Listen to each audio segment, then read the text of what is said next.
This classic four-wheel drive in comparison captured the hearts of old and young around the world, the Willys Jeep.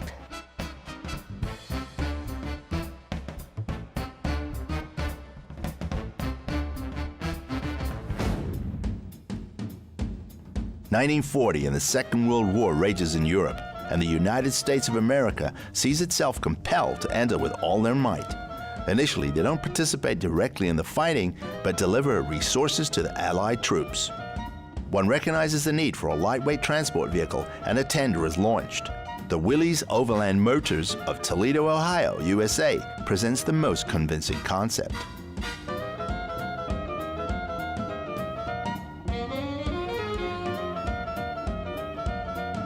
The first 16,000 examples of the four-wheel drive vehicle are constructed and immediately packed and shipped for the use on the front.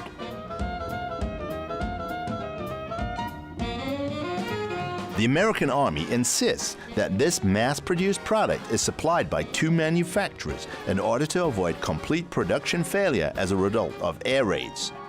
This leads to the fact that the company Willys has to give Ford the Jeep plans and patents.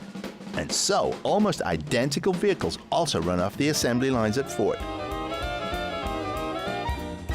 The robustness and off-road capability justify the legendary reputation of the Jeep, even though the average lifespan in combat is only 3 months. Those examples that survived the war have a good chance to turn gray in honor. Moreover, with the end of the war, production doesn't stop. So after the war, Willys Overland no longer presents just vehicles for military use, and one can buy an off-roader for civilian use.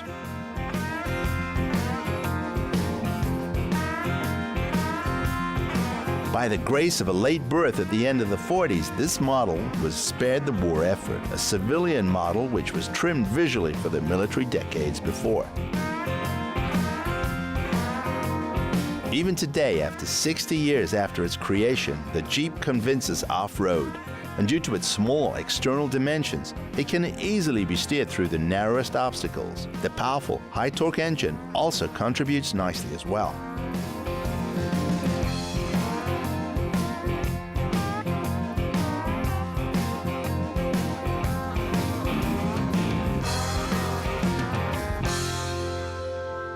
Gears are changed using a 3-speed transmission that drives the rear wheels. And when required, the driver can switch to all-wheel drive. Otto Bussinger has been a die-hard Jeep fan for many years. He has restored a number of models, and this one is almost perfect, a multifunctional car.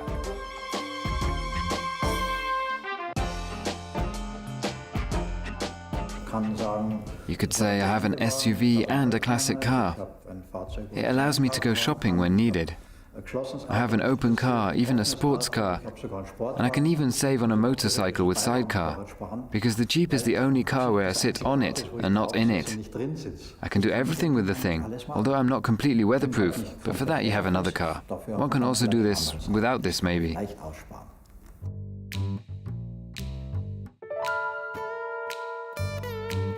The body of the Jeep is unmistakable. In the original tender, one put great emphasis on low weight, and the pragmatic design was born as a result. Luxury in a vehicle that was primarily intended for military use was, of course, incidental. Seating comfort can be described as tolerable, and the seat can be adjusted, but only with a wrench. Big plus of the Willys is huge ground clearance of about 20 centimeters. And this car won't get stuck in the ground that quickly. If it does, there's the axe and shovel. A long 4-stroke engine runs under the hood of the classic Jeep. The side valve engine with a 2.2-liter displacement is a Willys development. Originality fanatics pay attention here to every little thing.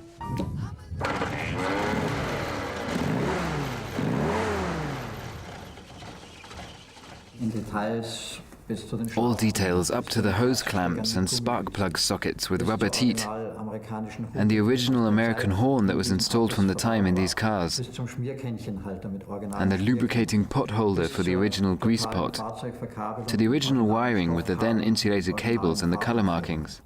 The original Willys cooler with 5 ribs, the Ford only has 3. So there are 1,000 details. The engine, as it were, is omnivorous. In the original condition, there were no valve seats in it, so that none could fall out. And in the engine with the side valves, that is not that bad.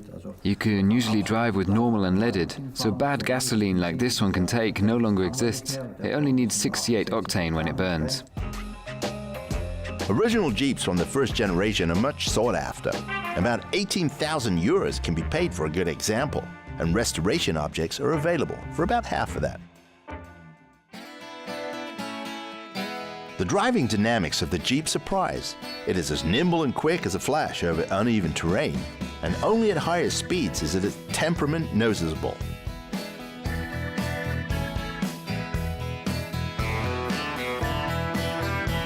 The 3-speed transmission is perfectly adequate. The long stroke characteristic of the engine leaves no torque holes.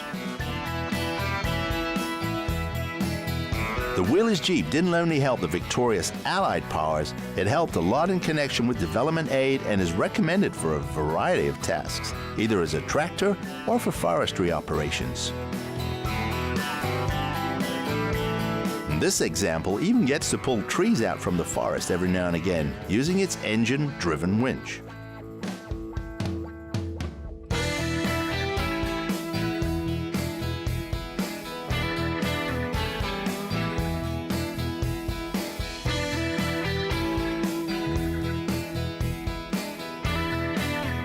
And so, especially today, one feels a positive aura from the Willys Jeep. A much usable fun and recreational vehicle. A very good buddy indeed.